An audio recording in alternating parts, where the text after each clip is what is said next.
Hollywood actually is. The history of how Hollywood is that they were the big four, which is Warner Brother, Paramount, and all those like Disney and all those big establishments that always give money to independent producers. That's why sometimes when you watch a movie, you first of all just be taking note of all these things now. When you watch a movie, you first of all see the name of the studio. Maybe the studio name is Disney. Then you now see another production company. You might not know that production company, but usually it's that production company that went to go and meet the studios. The studios, basically, the system of the studio is that the system of the studio is that these studios already have establishments. Like you can meet an Ebony Life, for example, that, oh, Ebony Life, oh, please, I want to produce a film. Please, can you help us finance that project? That is what studio financing. They have the means, they have everything that is available to them. Some of them even have equipment, so you don't even have to pay for equipment again. Some of them have like talents. You know, before the old system of how it is in America is that they had directors, they had talents, they had every single thing. So you didn't even need to hire external people. But I know that it's also occurring like that now, where you can meet like a Film One Productions, or you can meet like an Ebony Life to you tell them, oh please, I need you to produce this film for me. One of the things that you have to put in condition, especially legal, is the IP. Who own the IP? This can all be negotiated, and nothing that can be negotiated. You own the IP. Sometimes they might say, oh, I don't want to own the IP to this film. Depending on how the film is. I don't want to own the IP to this film. You can own all the IP, but I would just be sharing economic interest forever till the day that this film is no longer like forever. Or sometimes they can say, oh, maybe I will just have economic interest for 10 years. That is studio financing. Studio financing is not an investor. It's not an investor. It is a studio that actually in the business of producing films, but because of sometimes indie producers cannot make their own film for their own money, they will go and meet a studio. And that one is a distributor financing. This is where like a film one, they don't if distributor financing is that a Film One or even a Netflix or a Prime, they don't have a production arm. That's not their core objective is not production. Their core objective is exhibition or like Film One cinemas. Their core objective is just to stream or to exhibit that film. So you cannot meet them, okay, that I don't have this money to produce this film. But what will happen is that they are in two folds. So you can meet them that, one, I don't have the money to produce this film. So what will happen is that you would give me money, you will commission me to do it, and I will make the money. But when the film is going to be released, it's only your platform that I will distribute the film on. That is what the distributor financing means. I like it so much because for me it's even the best, because sometimes they will give you money and then but their percentage might be a little bit higher depending on if it is a total acquisition or they are not acquiring the rights to the IP and they are just going to feature the film on their own platform. Then tax rebates obviously is where they are giving you, like, you've had opportunities to approach like all these tax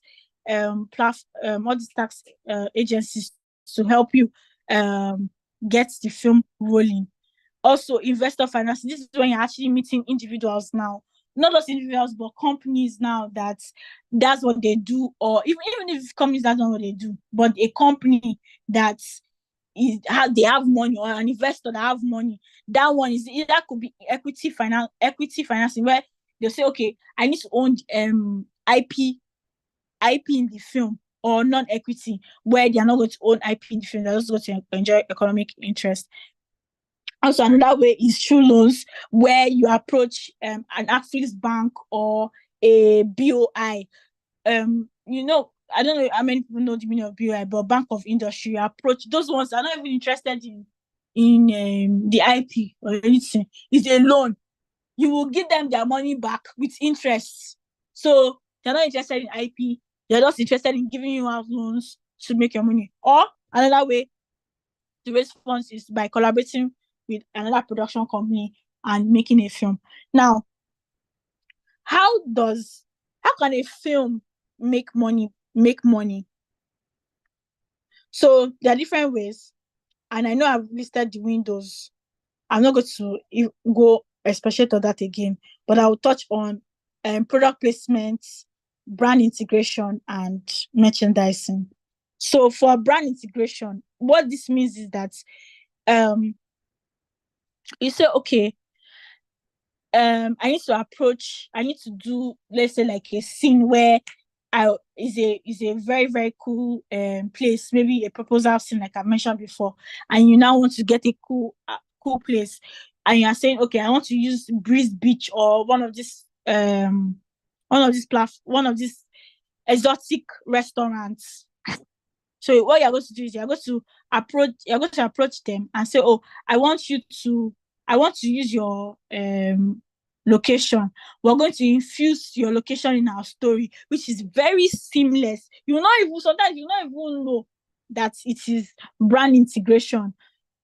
But for product placement, you will know, because they will do like advertising. So for example, product placement is like you are placing that particular brand, and it's obvious to the whole world that brand is paying. Most times the brand pays, or they supply their products to the company. So for example, if let's say they're not paying, what they're going to do is that they're going to supply, maybe the makeup department needs makeup. They're going to supply like 50 of maybe House of Tara makeup to the makeup department. You already know that is saving you your budget. You don't need to buy makeup products anymore. It is saving you. So for the producer, they engage all these like brands for product placement. So most of the time, those kind of agreements, they always have like that. They always have the use of copyright in the film. They have to ensure that, okay, as we're using this particular products in our film, we're using it in a very good light. We're not going to derogate the product, and the IP of that product belongs to the owner. Then another one is that you're going to credit the brand. Those are just general terms. You're going to credit the brand, and you're going to ensure that you're going to mention the brand's name on social media. You're going to give them a special thanks at the end credits. Then merchandising. This is not really so rampant.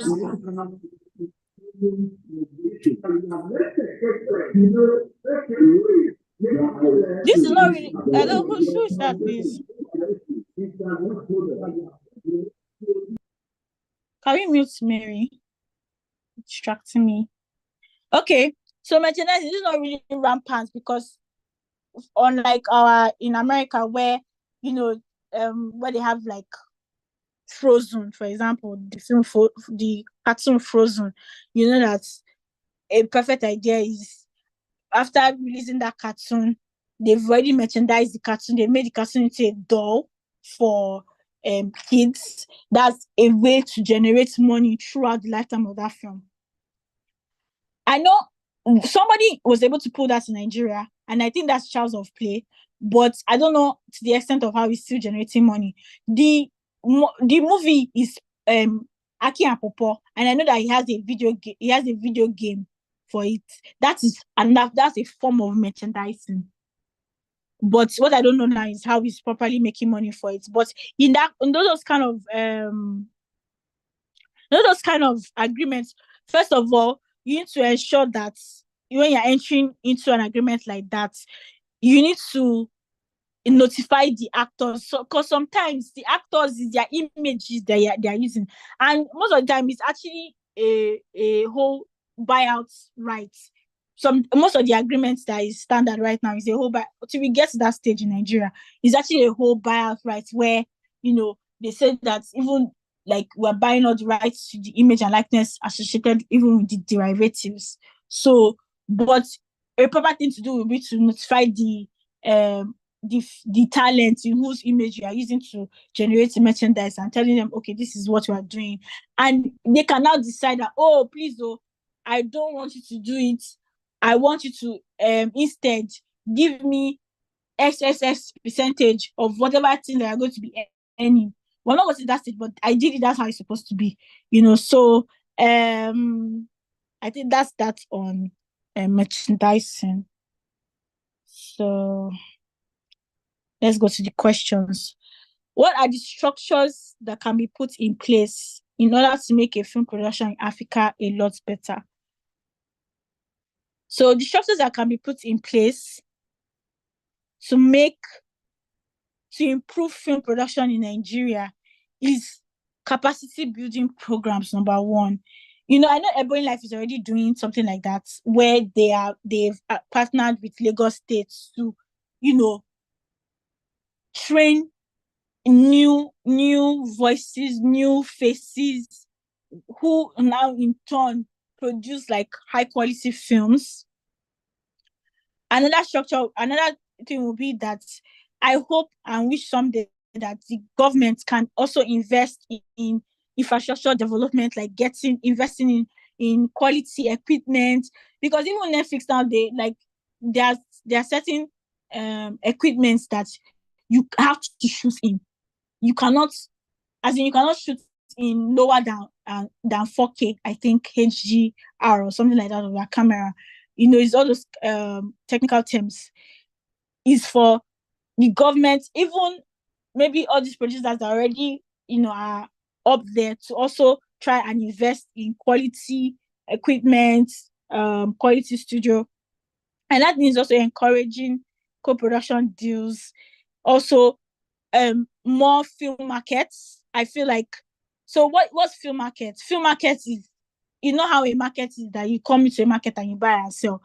I don't think there are enough film markets in Nigeria where you are showcasing your film to. There's a platform.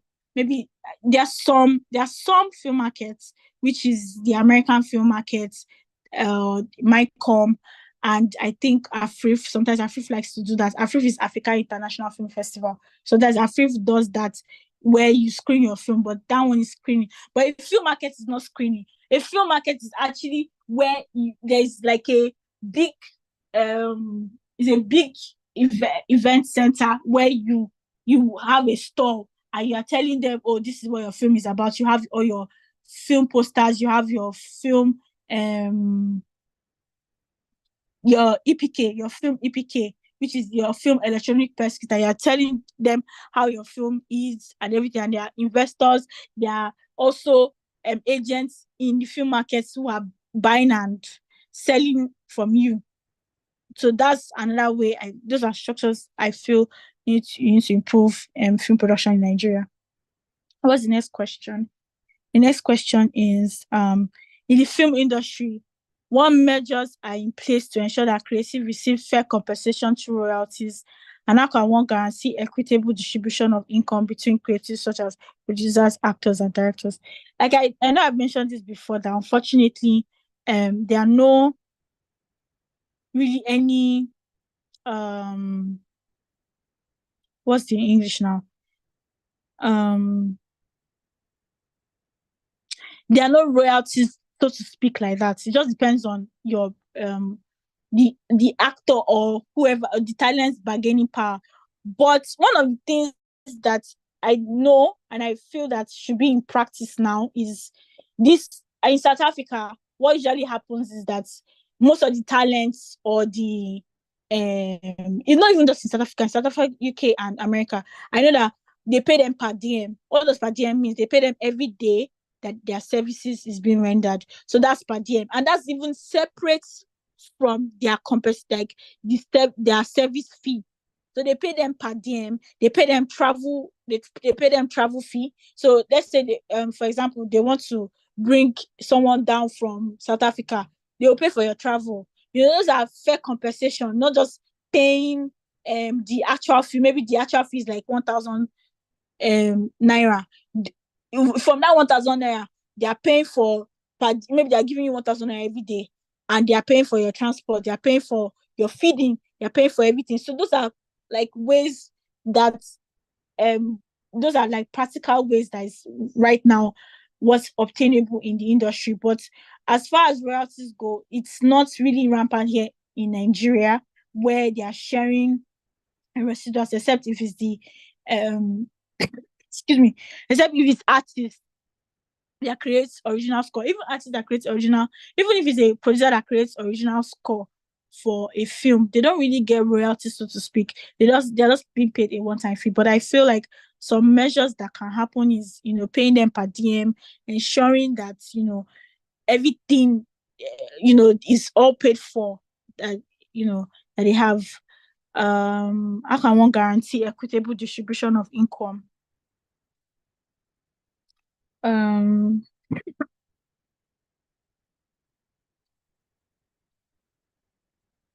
so I would like to speak on the, what's it called now? CMOs. Yes, I knew that I was missing something. So on the CMOs, so for in the film industry, we have the Audiovisual Society of Nigeria. What do they do for the film industry? What they do is that if a film, if you're especially if the person is a member, Keynote's a member. If the person is a member, if they have a producer that is a member of that Audiovisual Film Society of Nigeria, what they do is that when they see that your film is being screened in hotels, is being screened in just name any public place that your film is being screened in, they would make sure that they go to that organization and collect your royalties and collect money for the producer. But it's only the producer, understand that it's only the producer that gets the money, not every other person that works on the film, only the owner of the film. They are going to ensure that, they collect royalties on your behalf. And I know that they fight tooth and nail every time, even for the literary and publishing agents, CMO. And then I noticed that there was a mention of COSON. I just want to reiterate that COSON's license has been revoked, so they are not licensed to operate as a CMO. So the only one that we have for music now is Music Copyright Society of Nigeria. That's the only one that we have right now. That's a correction I wanted to note at that time. So those are ways in which you can ensure equitable distribution of income. Excuse me. Another way is for equitable distribution of income is where, when we talk about film financing, where there's maybe it's a studio financing or distributor financing or even an investor financing where, they are sharing the profits, equally, or they are sharing, there's even if it's a distributor financing, they're not trying to cheat the producer out of, just because they are providing the bulk of the money, they're not trying to cheat the producer from that. So that's another way. So now fair use, and I think that's the last one, Abby. Last question. Do courts determine fair use in cases of alleged copyright infringements in film? So, to the best of my knowledge, what the courts determine for copyright infringement, and I'll give a perfect example of a case that happened, even in Nigeria, is Omono Ogboli and Chioma. There's another Chioma Sha. So what happened in that case, and I'll just say this as a final note. What happened in that case was Chioma had developed a story or an idea. I don't even know if it's Chioma, but Chioma's company had developed a story or an idea called Okafor's Law. And Omoyoboli, I don't know if it's allegedly, Omoyoboli stole the idea from Chioma's company, and they went to court. So what did the court determine when because the person that won the case was Omoyoboli? What did the court determine? The court determined two things. One, if there was a proximity. So the court had to understand that, okay, the court determined that was there a proximity between Chioma Chukwuka and no, is it not Chioma Chukwuka? Sorry, pardon me, not Chioma Chukwuka. Between Chioma, but I just can't remember her last name. Between Chioma and Ogboni Ogbolu. And the second thing about fair use is that fair use is only allowed where you are critiquing or you are doing a parody or you are what's the English now called? Or you're doing a parody of a particular work. That is when fair use is allowed. So what does that mean? That means that if, for example, the work that Omonoboli copied, maybe she copied a work that she's now trying to do like a satire, trying to critique the work of art, that is when fair use is allowed and it should not be deemed copyright infringement. And that example of also fair use is where there is a news reporting. So I know that a lot of people know that there's also copyright in broadcasting, which we didn't really touch on today. Copyright in broadcasting is a whole another broad this maybe that we can talk on later, or like JIIPCC can allow us to have another session on broadcasting. So broadcasting, you know that things are being live streamed. So if things are being live streamed, there is a way that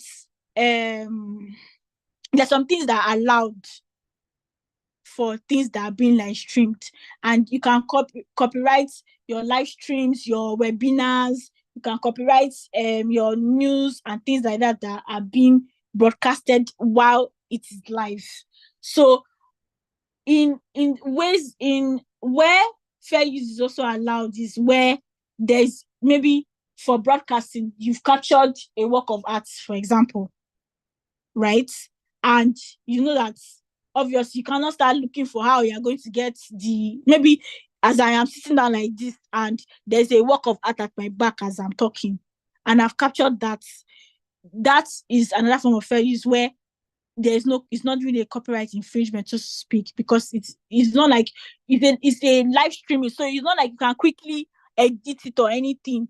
It's going to be allowed. That is another form of fair use, especially during news reporting, or maybe you are taking image. Maybe another example of news reporting will also be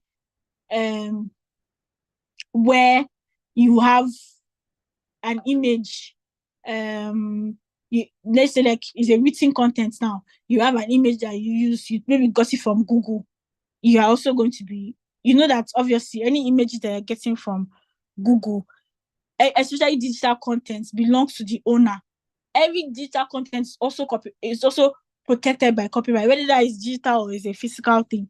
So you know that, okay, maybe you used maybe Alex Unusual posted a post today now, and you now want to take that particular picture that she used or whatever that she used, and you're now reporting what she's saying, is also going to be deemed fair use. So those are cases where courts will allow fair use. I hope I've been able to. Yes, it was allegedly. They were not able to prove that the movie idea was actually stolen. Exactly. Thank you very much for that. I really love that the participants are very engaging, and I'm going to stress again that I love your presentation. It's really, really brilliant, and you guys should keep up the good work. On another final note, I rest my case. So let me have questions. Just 2 questions, please. All right, thank you so much, Ms. Onajite, for that wonderful and brilliant presentation and explanation into the topic for today, film business and law. So please, we just want to quickly give room for live questions. Do we have any live questions from our mentees? Please, you can indicate, okay, Peter, I can see you raising your hand. Please, you can go ahead and ask your question. All right, Thank you for the brilliant solution. Thank So you. my question is, what determines the standard practice in film business, and how can we make it in such a way that artists can start getting the likes of residuals, so they don't just limit their compensation to their one-time payment? Because one thing I've realized is that unlike music industry whereby artists to get royalties even after they've gotten the normal payment, like producers, most of these old artists, after they've gotten the compensation and producers still make use of that, they still explore some of these movies. You realize that movies that have been done years back, they bring it back, they posted it on YouTube. People start watching and they start getting money from it. However, these artists has no right, like they don't get profits, royalties from these old movies. So what determines the standard practice in film business, and how can they ensure that artists like this get perpetual royalties? Thank you. Thank you. Could I have a second question?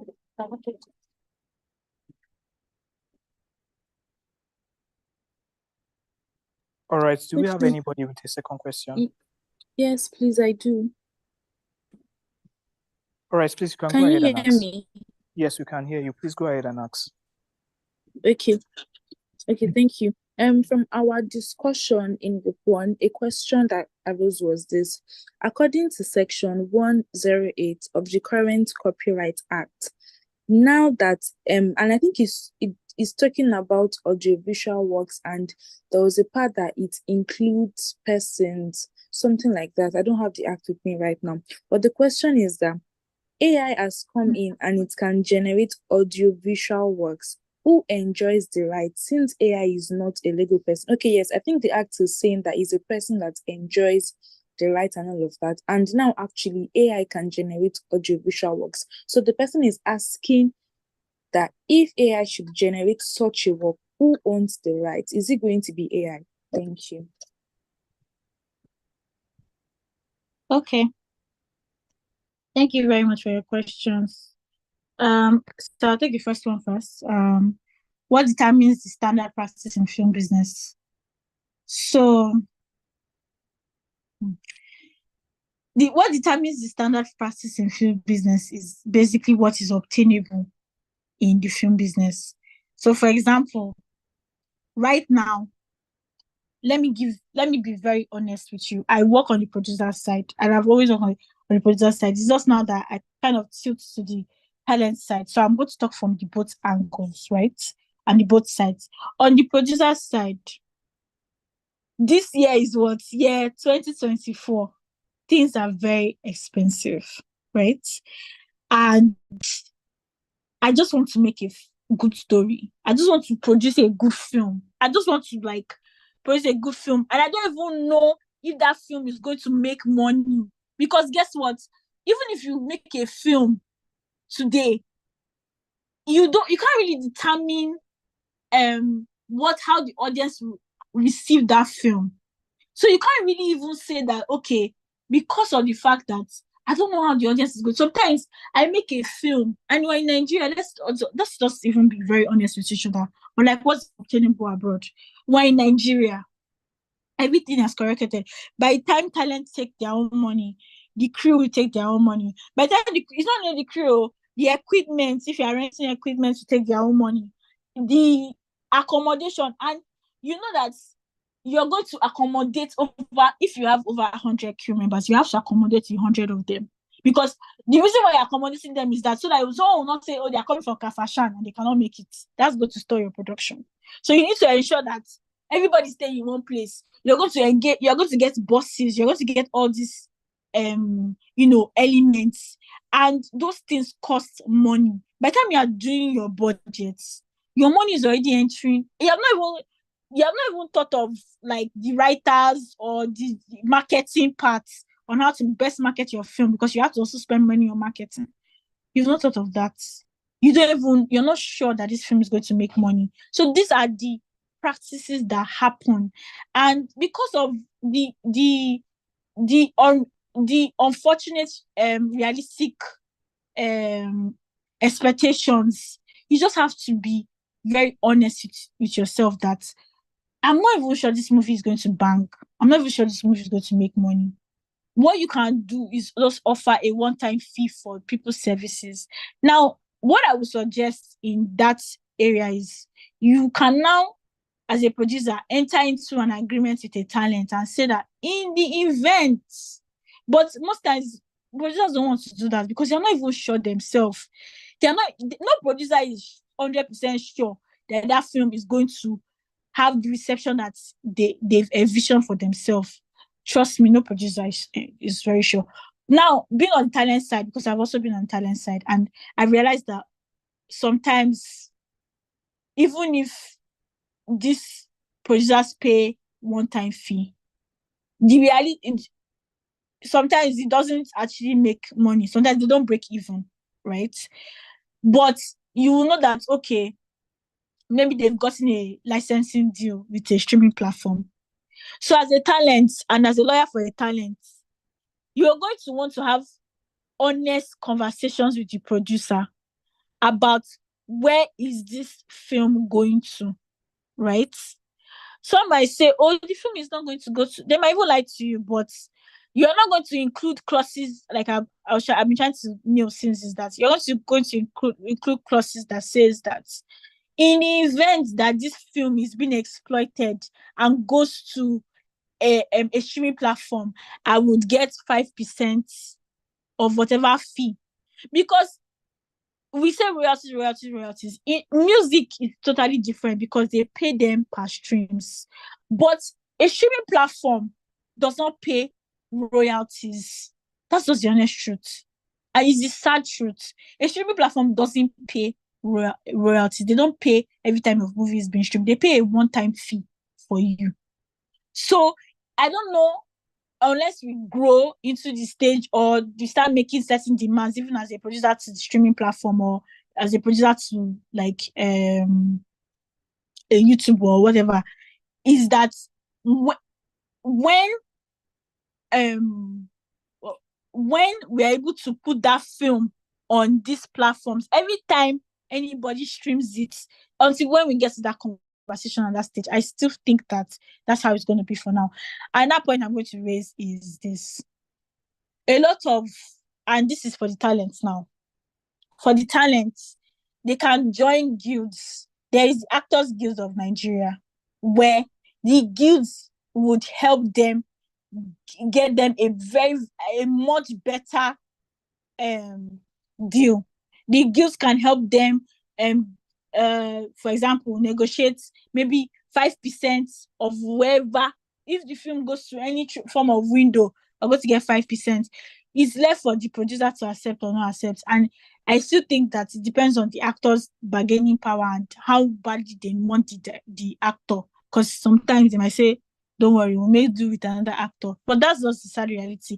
I hope one day we get to a stage where these actors can earn residuals, and this is going to flow from how these streaming platforms handles and negotiates with the talents. For example, DSTV, they don't pay up to even 5 million naira for a film. That's just the honest truth. So if they don't pay up to 5 million, how do you want the producer to pay royalties from? And they pay a one-time fee, like I mentioned before. And but they can also join guilds that can help them negotiate better. They can hire like superb entertainment lawyers like you in the making to help them negotiate a much higher fee. Do you understand? That will just kind of sort them for life. The second question is AI. Okay, this AI question, myself, I've asked myself this question, and it's not just even in relation to just the film or the audiovisual work, but also the literary material. Because guess what? There's AI. I have an AI app. Where the AI app is called AI Story. That AI Story can help you generate any form of story that, like it can help you create a story from the ground up. So who owns the copyright to that AI work? Now, there are some producers who have started imputing that if the content that you generated is AI, please let us know. And from my knowledge of AI and what I understand, and using ChatGPT, using Gemini, using Google Gemini, using other like Microsoft Bing and all of that, is that AI cannot just give you a story just like that. In fact, if you try to use AI to generate a story or use AI to generate an audiovisual work before, you realize that what they're going to give you is very generic. You are the one that will now say, oh no, you now impute your prompts and impute, this is very debatable, but you now impute your prompts and impute a lot of, your own, tailor it to how you want the content to be.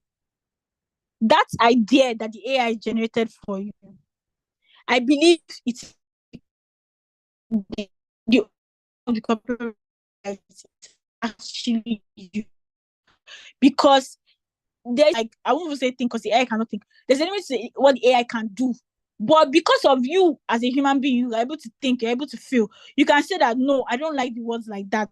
Use words that convey. The reason why you're using the AI is because maybe, for example, now if I'm using AI to, if I'm using AI to create a story, I already have what it is I want in my head. I already have the story idea. I already have everything. All I want is the wordings of that.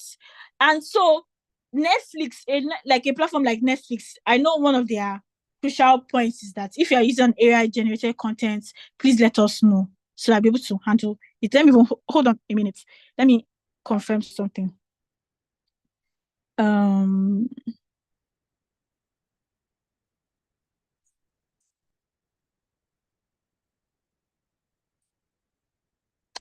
Yeah.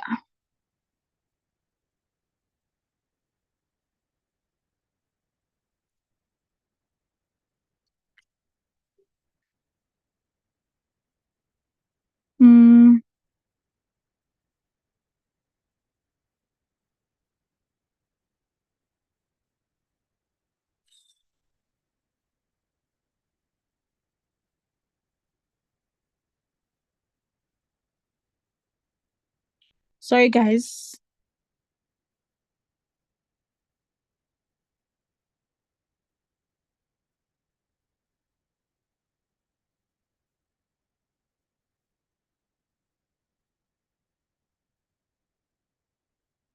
Yes. So a platform like Netflix is able to understand that, okay, there are a lot of writers that might probably want to use AI. So they've already had the notion that please discuss any AI generated content with their team so that they will guide properly how to do it. But really, using AI just like assisting you to create better content. And honestly, the IP in AI is supposed to belong to the person that's the prompt engineer, right? And I know that last year on that point is a lot of production companies, and I know this caused a lot of fights, and that's what the fights now happen to cause a lot of strikes in America, which I'm not going to really touch on tonight. But one of the things that they were fighting for, especially writers, is that they are discarding writers already, and producers are discarding writers, are not even bothering with writers again, and just generating AI content because they have that understanding, which I've just discussed right now. The producers already know that once they can get a good prompt engineer to tailor the content into what they want, it's going to belong to them. So I hope I've been able to explain properly. Sorry, I have to jump into another meeting by 8:30, so I won't be taking any further questions, but please kindly reach out to me personally and I'll be able to respond to all your questions. All right. Thank you so much, Ma. Thank you so much for your time. Thank you for running us through today's program. It has been a very interactive session, and I'm sure all of our mentees and people who are on this call have been able to learn a thing or two from the discourse. So, Ms. Onajite, once again, thank you for your time. Our second mentor for today was unable to join in for the call. He sends his apologies. Please I want to encourage all mentees to try to connect with our mentors. You can also always search them on LinkedIn and try to make that connection. You can send your further questions to them, and I'm sure they will do well to respond to you. So thank you once again. It's been a wonderful 2 hours plus in this first session of Entertainment, Business and Law. Ms. Onajite has been with us through multiple quarters, and she has been tremendously wonderful in her delivery of the courses or the topics that are set before her, that is set before her. So with this, we've come to the end of today's class, and I hope everyone enjoys their evening. Goodbye and take care, everyone.